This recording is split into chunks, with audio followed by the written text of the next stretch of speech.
Hello दोस्तों, नमस्ते। आज दोनों बहनें मिलके एक नाच गीत लेके आई हूँ, चुटकुला नाच गीत। कैसा लगेगा कमेंट बॉक्स में ज़रूर बताइएगा, और अच्छा लगेगा तो लाइक सब्सक्राइब इनसे ज़रूर कीजिएगा।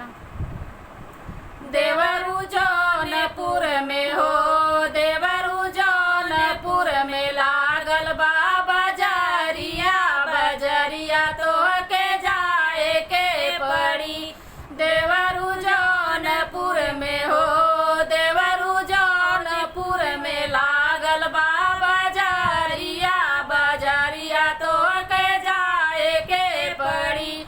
हमारे माता जो गए हो, हमारे माता जो गई कवा बेचाला, टिकौआ तो के लावे के पड़ी। हमारे माथवा जो गे हो, हमारे माथवा जो गे टिकवा बेचाला, टिकौआ तो के लावे के पड़ी।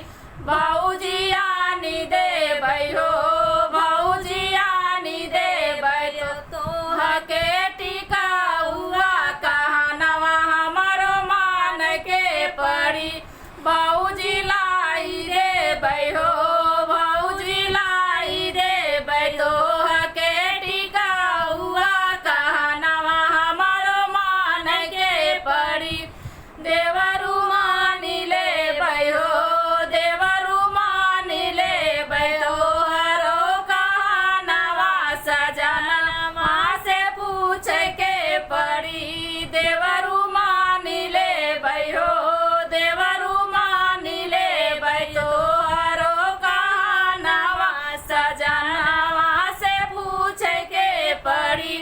देवरू जौनपुर में हो, देवरू जौनपुर में लागल बा बजरिया, बजरिया तो के जाए के पड़ी। हमारे अंगिया जोगे हो, हमारे अंगिया जोगे चुनरी बेचारा, चुनरिया तो के लावे के पड़ी।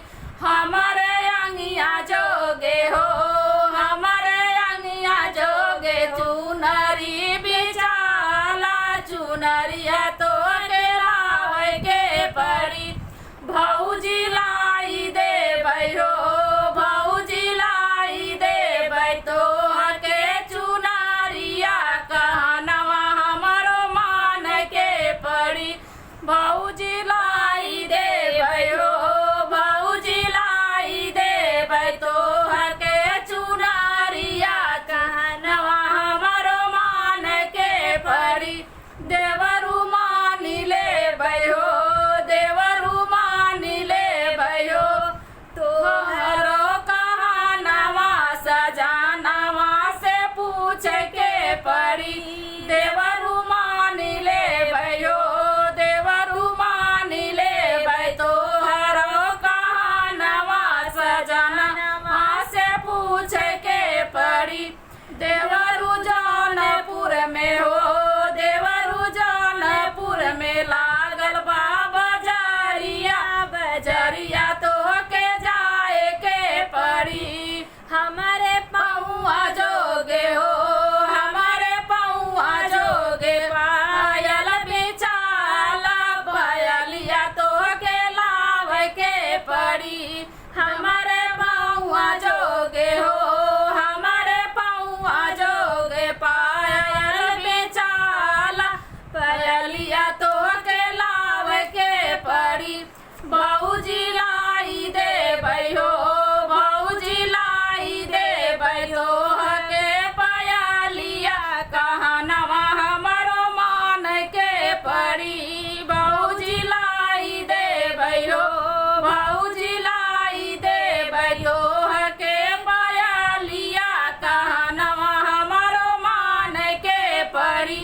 देवरू मानी ले हो, देवरू मानी ले तो हरो कहनवा सजनवा से पूछ।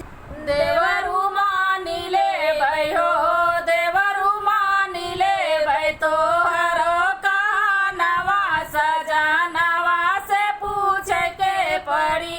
देवरू मानी ले हो, देवरू मानी ले